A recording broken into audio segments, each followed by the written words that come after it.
Welcome to episode 2 of Des Moines Backstage, the Central Iowa Theater Podcast. I'm your host, Kyle Bokart. Today we sat down with David Van Cleve, Anna LeCaffe, Kelly Kramer, and Maxwell Schaefer, who are all involved with Des Moines Young Artists Theater's production of Songs for a New World, which runs September 18th and 25th at Noche. For more information on this production, you can visit dmyat.org. My co-host this episode is Tiffany Flory. This episode was recorded on Saturday, September 10th at Des Moines On Stage. Now, let's go backstage. Des Moines. Des Moines. Des Moines. Des Moines. Des Moines. Des Moines Backstage. Backstage. Des Moines Backstage. Des Moines Backstage. Des Moines Backstage. The Central Iowa. The Central Iowa. The Central Iowa Theater Podcast. The Central Iowa Theater Podcast. The Central Iowa Theater Podcast. Des Moines Backstage. The Central Iowa Theater Podcast. Des Moines Backstage. Des Moines Backstage, the Central Iowa Theater Podcast. All right, guys, thanks for listening to Des Moines Backstage, the Central Iowa Theater Podcast. We are here today talking with the cast and creative team of Songs for a New World, which is being presented by the Des Moines Young Artists Theater. My guest co-host today is Tiffany Flory. Tiffany, welcome to the show. Thank you for having me. You're welcome. It's a pleasure. We have 3 people with us here today. We have, I'll just let them introduce themselves. So go ahead and say hi, guys. Hi, I'm Kelly Kramer. I'm in the cast. It's true. I'm Anna LeCaffe, and I'm the music director. And I'm David Van Cleve, and I'm the artistic director of Des Moines Young Artists Theater. Great. Well, thank you guys for coming in to your building, for inviting us in. That's awkward. Well, yeah. So this is a show that it's been around for a while, but I mean, at least I hadn't ever heard of it. So would one of you mind telling us just a little bit about kind of what it's about? I know it's a little confusing because it's not like a plot.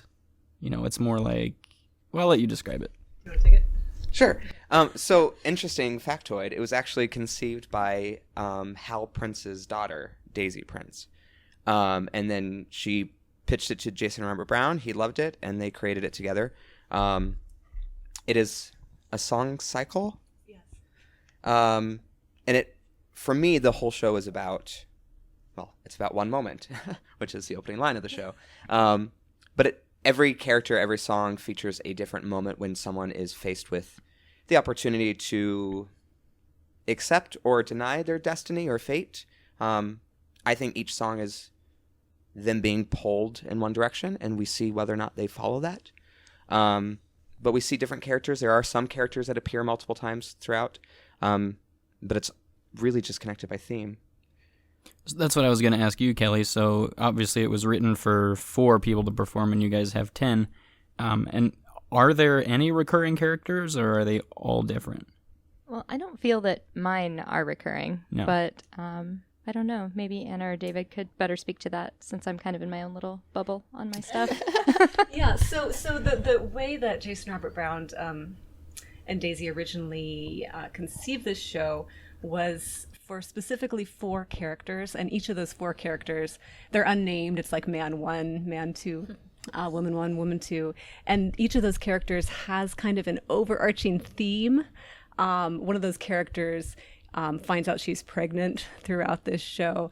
But the thing that how we're doing this is that we have 10 cast members singing all these songs, because each of these songs, even though there is kind of an overarching theme for each of the characters, the songs stand alone very, very well. It's a song cycle, you know. So, like Kelly sings Stars in the Moon, which, do you want to talk about that, what that's about? Well, yeah, I can. One of my songs, Stars in the Moon, it's a woman who is encountering these different men in her life, or at least this is how I think of it. That's what's important, is that you are thinking of it. My own personal interpretation. And so she's encountering these different men in her life, and one guy is offering her this, and she turns him down for other things she thinks she wants, and the next guy is offering her something different, and she turns him down because there's something else that she wants, and then someone actually offers her what she wants, and she takes it, and she realizes she got exactly what she wanted, and maybe it's not really what she should have wanted. Be careful what you wish for. Exactly. Yeah, that's kind of a bummer. Exactly. Yeah, it's a real bummer. So Yeah, so for example, so that's one of the there's about not quite 20 songs in this show, and that's one of the songs. But there's another song that's Mrs. Claus trying to decide, should I stay with this guy or not? It's not really working out. But it's just like Kelly's song. Every one of these songs is about a particular moment and how that character decides what to do. What's the next step after that moment? So you said Mrs. Claus, Mrs. Claus. literally like Mrs. Santa Claus. Mrs. Santa Claus is a character. That's played amazing. by Jackie Schmelin. It's fantastic. I love that. Oh, Jackie. So yeah, speaking of Jackie, obviously we only have one cast member here today, but there's 10 more, and it's kind of the powerhouses of Des Moines. Would you mind telling us a little bit about? Yeah. who's So in the show? when we decided to do this is a new thing for Young Artist Theater. We wanted to do a concert series, and personally, I love working with the students. I love working with the children. I love watching them grow. It's why we do what we do. But there are so many talented adults in our community that I'm obsessed with. And David never says I'm obsessed with things ever. except all the time. Except all the time. So we're committed to doing one concert each year of a well-known musical that we just do as a concert version. So you say concert, which is like a staged reading of a musical. So there's no staging or set or anything. Correct. Okay. And it's at Noche, which if you haven't been to Noche, you should anyway. In fact, at least 2 of our cast are performing at Noche before our events. Gina Gedler and Tina Haas-Finley both have. Oh, and Charlie Race. 3. And Charlie, yeah. 3 of them. Anyway, it's a beautiful venue. So we collected 10 local legends, really. Or like 7 local legends. And then Kelly. They're like you're like the and the rest on the Gilligan's Island theme song. Like they didn't include you. Love that you just made a Gilligan's Island. Yeah, right. And I'm only 28. Like I shouldn't know about that. But saying that, you kind of are a legend, at least in my book, Kelly Kramer. Oh, definitely. I knew I always liked you, Kyle. Hey, along those lines, I think we should give props to David. Yes. Because, this is your 3rd year? Yes. As the artistic director. David has grown this program, insanely, amazingly. The things that he has done, for kids, but not just kids, like you did, Romeo and Juliet, and that was kids playing kids. Kyle was in that. Kyle was in that. Just barely. Kids playing kids, He had a adults pickle. It was my playing favorite you. moment of the whole show. So David is making this a children's theater that incorporates all different generations for the benefit of everybody, and he's done such a good job with that. Well, thank you. And I think specifically Songs for New World works for us because this is our 9th season since Bob and Maria Filippone started the company. In the basement of a church, and we have grown immensely. Last season, I just did all the math, we worked with over 200 students from 64 different schools, as far as Woodward Granger, Perry, Norwalk, like all over. So it's not just Des Moines proper. It's not just Des Moines. That's awesome. In fact, we have more students outside Des Moines than we do in Des Moines. We have a ton I of didn't kids even from know that. Waukee. Which That's true. There is were a lot of fantastic. Waukee kids in Romeo and Juliet and The Hobbit. Yeah. I just know those because I was in I mean, it, a but good yeah. third of our cast of James and Giant Peach right now is from Waukee. Oh, you guys should just get a bus and just start We should. shipping the Waukee kids. We should. So we work with all these kids, and it's great. But I also feel like we're gearing up for a 10th anniversary. For me, Songs for a New World, again, is about that one moment, and it's about looking at the future and looking at your past, but looking forward to the future. And I thought, what a better way to start this new initiative. And I do just want to point out that this is a fundraiser. It is a benefit. So our 2 concerts each year are benefits. It's to raise money to support our mission, to provide more opportunities for students. So we're doing this one in the fall, and then in the spring we're doing a new series called Young Artists Sing, and every year will be a different theme or a different composer. And this year we're doing Young Artists Sing Andrew Lloyd Webber. So we'll have about 15 or 20 students who have grown up through our program singing the music of Andrew Lloyd Webber. And that will be in June, right before we open School of Rock. Which is also an Andrew Lloyd Webber. Which is also Andrew Lloyd Wait, Webber. it's so weird to say because I would have never thought Again, Andrew 3 Lloyd names. Webber school. Right, exactly. So before this started, I was telling David, there's 2 types of people that get 3 names. It's composers and murderers, like Lee Harvey Oswald, or Jason Robert Brown, Andrew Lloyd Webber. Anyway, so It's completely off topic. So this is only 2 performances, Yes. right? So get your tickets now. Absolutely. Because Noche is not like a huge venue, but I mean, you can pack them in there. Yeah. There's enough tickets for everybody, but But get them now. get them now, yeah. dmyat.org. Right, and Or Noche nochedsm.org. .com, .com. actually. .com. And if you don't know where Noche is, it's down there, sort of by the Sculpture Garden, a few blocks Yeah, it's south of there. 13th and Walnut. So by I have, Exile. I have a question then Yeah. for anyone. Yeah, hi, Tiffany. Hi, I know. You just kind of like talked over me like a bunch. Like I was about to Well, jump in, and then Kyle's You really are running my this thing. co-host. Just kidding. Sorry. I don't want to be sassy. Anyway, How that's long good. were we friends? Remember that A time when very we long were time. friends? Yes, I do. So if I was an audience member or somebody in the community listening to this podcast, and I've never been to Noche, and I don't know really what a concert series is, what would I expect when I were to walk into Noche, the atmosphere, and what I would expect when I were to go see a concert series? Is it a fancy, like, do you wear a tie? Well, it is a Affair? benefit. So I'll be wearing a suit. Fancy. But any excuse to wear a suit is a good one.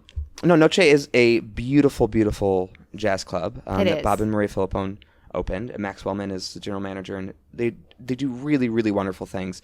But it's a really swank place that doesn't belong in Des Moines. And it doesn't But we're it so doesn't thankful feel, that we have it. I feel like some people say swank as like a bad, like it's so Oh, swank. no, but swank This like- is like classy swank. Yes. It is very classy. Like blue so velvet cute. curtains You can do and- almost anything in this venue. It's really versatile. I like it. Absolutely. So yeah, you can go and because it's a concert, you can be sitting at your table, and if you want another drink, you don't have to wait until intermission. You can just walk up to the bar, get another drink. There are servers who will bring your drink to you. They have like a text thing. When I was there, like you like text them, you say, "I want my drink, this thing," and they We send did it that right to your for table. when we did Murder Ballad. Yeah. And I don't think they still do that anymore. I know. That was awesome. Because people really took advantage of it. And I had the text sent to my phone as well, so I was like seeing all these texts. So I think I'm like, no. Darn. But the bar is still like right there. You wouldn't miss anything if you were to go to the bar to get a drink. And obviously come to see Songs for a New World, but just go to nochedsm.com Right? and just look, because they have so many incredible acts that come from Chicago and Kansas City and all over to sing jazz. In fact, either the night before or 2 nights before, Tina Haas-Finley, who's in our show. Right? Is it? Yeah. It's the Friday, yeah. Is singing, it's called The Queen Lives On, and it's Tina singing Nina Simone. And if you haven't Yeah, heard 'cause I Tina love Nina. sing, you got to hear Tina sing. She is literally a legend from. Absolutely. I remember the She's first time incredible. I heard her sing at the farmer's market, and I was like, just looking to buy carrots, and I was like, oh, I'm going to sit here for an hour and a half and listen to this lady. And totally worth it. Way better than carrots. That Tina Way Haas better. thing. But we do have an amazing cast. Anna, do you want to talk about? Yeah. Yeah, talk about all the people we have. You also asked, like, how is this a concert as opposed to a musical? So Yes. for anybody who, has never seen a concert version of a show, just imagine going to see, say, like Les Mis, but we're just doing the songs in order. Sometimes So- I feel like that would be better. It's wonderful music. Wonderful music. Yeah, but I guess the difference with this particular show is that there is no dialogue, so it is just song after song after song. But each individual song is its own little story, and we have 10 of the best actors anywhere, but 10 of the best actors that we're so lucky to have here in Des Moines. And each one of them tell these wonderful little stories. So, yeah, Kelly, who all do you do, I guess, scenes with? Or I guess I don't know how it goes. Well, I speak of the devil. Here is Max Schaefer entering the room, and Max and I do a duet together. Max, come on in. And, Late. So Max and I do a duet together. I do Stars in the Moon. That's a solo. Everyone is involved in the opening and the closing numbers. That is the only duet in the end. That's the only group number besides the first and the last song is Kelly and Max's duet our in the duet entire together. show. Yeah. Oh, seriously? Yeah. Yep. Oh, I didn't realize that. Yeah. And then everybody kind of has moments where they're singing backup of sorts in someone else's song here and there. So there are a couple others. So where it's I'm not doing all that. solos. It's not all ensemble. It's kind of a mixture. Yeah, there's a of bit of a everybody. mix. That's stuff, cool. so. Well, Maxwell Schaefer just walked in here, so say hi, Max, and tell us a little bit about your role. Sorry I'm late for my shift. My role is to sing way out of my range, and I love the challenge. Stretching yourself as an actor. Yes, I like exactly. Well, that's Jason Robert Brown. You ask anybody here, it's he's relentless, and I don't think he really considers necessarily the vocalist when he writes. He considers the story and the song, and then he gets very lucky finding people that can manage it. But now, I've heard you have some special throat lozenges that are helping a few people get through this show.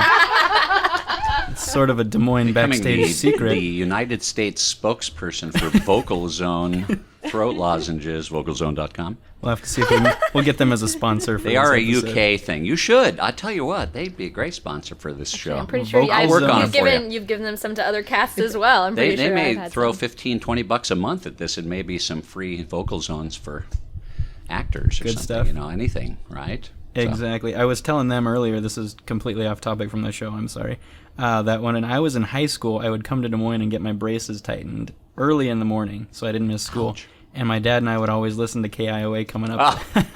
And Wow. And so we were I like, never thought of an audience member getting their braces tightened while they're listening. right, exactly. But it was weird because I always new picture. you were sort of the voice of my misery in high school for a while. Oh, But then oh, that's good. But then when I met you during Peter Pan, I didn't realize that you were on the radio. Like, I just met you and learned to know you as my friend Max. Well, I don't walk around and go, hey, everybody. Right, exactly. And then It's really a pleasure to meet you. when I realized that was you, I was like, oh my God, like, Max makes my teeth hurt now. So when you're in the audience for this show, you'll be I'll going, just be like, ow. It's your fault. I never wore my Singing retainer. this show makes my teeth hurt. Yeah? So it's, but it's worth every... So is this, would you say this is harder than other shows you've done? Because you've done a lot of musicals around. It's, I got lucky because I feel like something happened here in the last couple of years, because I had some voice problems for a while, and I was struggling, and all of a sudden it, got better and my range improved, and I can't explain it, so I feel like I'm back in my high school rock band again, Nice. singing some It's those Queen throat background lozenges. stuff. Yeah, right, it is. It's vocal sound. Vocal Thank you, zone. vocal sound. Well, David, like you said earlier, this is a fundraiser for Des Moines Young Artists Theater. Tell us a little bit about Des Moines Young Artists Theater's mission and what you guys bring. By the way, it's artists. Artists. Just so to get that right. There's Because a- It is plural possessive. Right, there's Multiple artists, he goes and the theater through every belongs to them. program and every actor bio to make sure that they got it right. I want you to know he's obsessive about it. Most programs will spell it like 5 or 6 different ways. I'll make sure in to the same do it program. right. Yeah, so tell us kind of about their mission and what you guys bring to the Des Moines theater community that's a little different Absolutely. from everyone else. Well, our mission, we have kind of 3 legs to our mission. First and foremost, we want to introduce students to the transformative power of the arts. So like I said earlier, this past season, over 200 students from 64 different schools. About 50% of our students are appearing on stage for the very first time. About 75% of them are appearing on stage with us for the first time. And we try that. We try to schedule our shows around school shows so that they can do both. The second part of our mission is to train them. So there are lots of children's theaters in the nation that just try to get kids on stage. And we want to get kids on stage but do high-quality work. In fact, someone just asked me if there's any good textbook on how to direct students. And my answer was, no, you treat them as actors. Because that's exactly what they are. They're just fun-sized. That's what really kind of, when I was doing The Hobbit, and we got nominated for Best Ensemble for the Chorus Award or whatever, I really kind of sat back and thought about it, and I was like, Whatever. it's a big deal, those Chorus Awards. Anyway, but I sat back and I thought about it. I was like, I never felt like I was acting with, like, children. Like, some of them were way more mature than I am. And taller. And taller. That's true. That's true. But and then it's just amazing because you can tell how much Des Moines Young Artists Theater is teaching them to be professional. Well, and I have those moments all the time. Just the other night during James and Giant Peach rehearsal, my assistant director, Natalie Grote, who was in The Hobbit, she was our Juliet in Romeo and Juliet, just breathtaking actress. I remember watching the closing performance of Romeo and Juliet and learning new things about that character from this 13-year-old girl. But now she's my assistant director, and I gave her a scene, one of the better scenes in the show. That was stupid of me. But I'm watching her lead rehearsal, and she is wise beyond her years. And she's just a natural artist. And it's so exciting to watch these kids grow, especially when the ones who keep coming back, and you don't even recognize them after a while. When you first meet them and they can't even look you in the eye, and then by the end, they're directing shows and starring in shows and doing everything. In a very small amount of time, too. Yeah. Like, Natalie hasn't done that much with you. She's only been with the company for... I think she's done 4 shows total. Ever? Yeah. And all of a sudden she's assistant director and killing it? Yeah. I mean, that might just be speaking to her amazingness, but I think and like we owe a little bit to you on that, too. Well, she also... I mean, just the fact that she played Juliet, I still can't get over that. I'm 13, in school, and we all know that was not a short show. And while she was doing that, she was also in her school show. So she would go to school, have rehearsal for her school show, then come to TAC, get home at 11 o'clock, do homework, and then wake up and go to school the next morning. And her parents say, thank you for getting her out of the house. So anyway, I can brag about our kids all the time. But the last part of our mission is, so we want to introduce them to theater, we want to train them in theater, and we mean that in all aspects, not just acting. But every production team has a few students, either as a light designer. Our light designer for James and Giant Peach is a college freshman. But then we also want to nurture them to use their art to create positive social change. So we always try to do one show each year that is specifically designed for that. Last year we did Columbinus, which is about school shootings, and we partnered with Des Moines Public Schools, did it at East High School in their library. We did Rent. It was the first production in America that was the full version, not the edited high school version, with students. So our cast was ranging from 16 to 21, didn't cut anything. And I found that when you do shows like this with students, first of all, they're actually closer to the age of the characters than most major productions. That's true. Just the opposite end. But if you trust them with the work and the material, it's incredible what they do, because they get it in a way that adults don't. And so the work and the education that comes with that is really quite fantastic. During Columbinus, I remember the first week of rehearsals, there was a bomb threat at Waukee, and 3 of my 8 cast members were from Waukee. And so they're learning how to navigate and how to handle these conversations, and then they're taking that to their school and our leaders in terms of how we process, how we handle this. So we do a lot. Yeah, that's our mission. Perfect. So each of you here, in one sentence, tell us why people should come to the show. I don't think it's rare to have so much powerhouse talent on one stage at a time. It's like the greatest hits. And it will also, anybody that's ever been in a chorus and watched a bunch of lead players get all the fame and glory, a lot of us are just background singers in this, and I love it. So we can relate. Perfect. Yeah, that's great. That's a great reason. David, Anna, Kelly? Well, just to echo Max, this cast is incredible. We haven't actually listed everyone, and I feel like we should do that. Ed Barker. Fabulous. Wonderful. Max Schaefer, Kelly Kramer, Jackie Schmillen from CW Iowa Live, Tina Haas-Findley, Gina Gedler, Chris Rosenbaum, who just won a Chorus Award, Jill Ziegler. Who's here and just heard you miss her name. I'm sorry, Jill. I still love you. For a second. Charlie Reese, who I just saw in Hand to God last night, and he was fantastic. Madison Ray. Yeah. See, there's so many that I can't even think. Was that 10? I wasn't even counting. But a lot of big names there, which is great. Last question, is this age appropriate for anyone that wants to come to it? Yes. Think so? There's some language, but that's about it. Yeah. Well, obviously, there's no nudity or anything being a stage. I wouldn't. When we say no costumes, we mean no costumes. Literally nothing. Okay. Well, great. Well, guys, thank you so much. Yeah, go ahead. Go ahead. Before, in one sentence, right? Oh, yeah. This is the most gorgeous music. It is. But the thing is, okay, this is the most gorgeous music you'll ever hear because it's Jason Robert Brown who writes the most gorgeous music. But these are actors singing these songs, so the storytelling is superb. They're not just singing a So pretty you're song. not. They're really I hope acting it. everybody who comes to see this show walks away not thinking, "Wow, that was really good singing." That's never what you want to hear at a musical, Right. ever. You want to hear that was awesome storytelling, and I think this cast really, really pulls that off very well. Wonderful. Well, thank you for letting us come in and talk to you guys. Thank you. Everybody here Thank should, get your tickets at dmyat.org.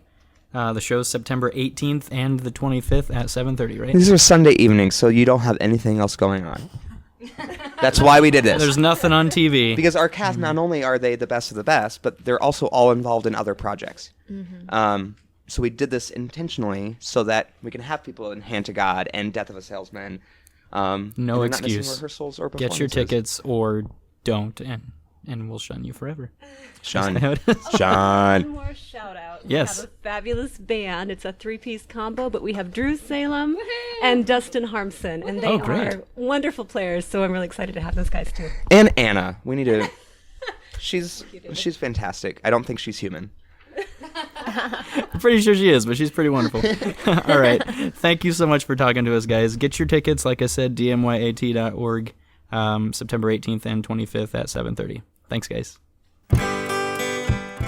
We hope you enjoyed this episode of Des Moines Backstage. Please subscribe, rate, and review us on iTunes or wherever you get your podcasts.